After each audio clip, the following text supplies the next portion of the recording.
And that's where we begin at 4:30 with one woman's fight against a future Big Brother government. She fears the state's new driver's license will lead to the mark of the beast. I'm referring to the biblical reference about a future one world government. As News Channel 4's Jolene Cheney reports, she's now suing our state for violating her rights. Everybody writes French. Think of Tom Cruise's 2002 movie Minority Report, where Cruise's character undergoes an eye replacement to avoid being detected by the city's optical recognition system. Well, one Oklahoma woman believes our government is using a similar facial recognition system. And it's already being implemented with high-resolution pictures and measurements taken when you get your driver's license picture and provide your fingerprint. Norman resident Kaye remembers the day she first realized this when asked to submit her fingerprint. Do I have to do this? And they said, yeah, you have to get your finger scanned or you can't have the driver's license. That was in the mid-2000s. She complied, but spent the next several years researching what she believes is the beginning stages of the mark of the beast. And the next time her license was up for renewal? My license came up for renewal in 2011, and I literally sat there and went, I can't do it. So she now has no valid driver's license, a small sacrifice, she says, to uphold her religious freedoms. But the bottom line for me as a Christian was that I believe that the Bible clearly clearly warns us against being enrolled into a system, a global system of identification and financial control that is tied to our bodies.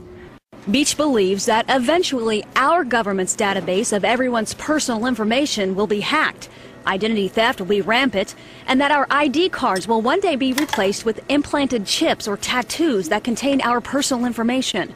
At first blush, you almost get the impression that she's really out there. Attorney David Slane looked her case over for us. But as you take a look at the lawsuit itself, her lawyers have really been very crafty in the constitutional claim of a religious objection. And I think the courts may take an honest look at it. Jolene Cheney, News Channel 4. And to give us analysis on the lawsuit is legal expert and former U.S. Attorney Robert McCampbell. We're so glad you're here. What do you think her chances are that she can fight this battle and win, that she doesn't have to have a driver's license with her photo or her fingerprint? She certainly has an uphill battle. As a matter of constitutional law, if a law is facially neutral, it does not single out any particular religion, and if it's applied uniformly, courts will say that's not a constitutional violation, and that certainly appears to be the case here. The real battle in this case is going to be about the Oklahoma Religious Freedom Restoration Act. That act goes farther than constitutional law, and under that act, the state cannot burden a person's exercise of religion unless they can show there's a compelling state interest and they're using the least restrictive means to accomplish that goal. Now, do you think that the state has compelling reasons to have our photos on those licenses?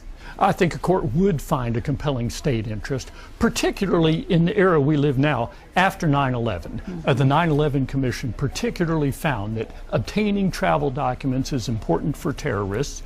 Congress has reacted with the Real ID Act to have upgraded technology on driver's licenses, and I think certainly the court will find there is a compelling interest in having driver's licenses which are secure, which have certain technology for photographs, which have the thumbprints, so you know who you're dealing with at the airport, for example. And whether you have religious beliefs or religious beliefs that cause you a problem to have your fingerprint and your photo on a driver's license, there are reasons to have that photo there, as you were just saying, since 9/11. But what if the system is hacked? Some people have some real concerns about that. Well, hacking is a problem, and any time there's a computer, there's the chance it could be hacked, but that's always been the case. In this case, the worry about identity theft, with the modern driver's licenses, identity theft is actually reduced because of the high-resolution photographs, because of the thumbprints, so the risk there is actually lower. I know you've heard the concept of sovereign citizens, those folks who think they don't have to pay taxes or follow federal laws. Will this be seen as a similar frivolous case, do you think? I don't think it's frivolous at all. There's lots of cases out there that are religiously based cases and are based upon this very notion of having photographs on a person's driver's license. I think it's a perfectly valid case. I just think in the modern state of the law, in the post 9/11 era, it's going to be very difficult for her to win. All right, we'll continue to watch it because it's bound to unfold one way or the other. It'll be interesting to watch. Thank you, Robert McCampbell.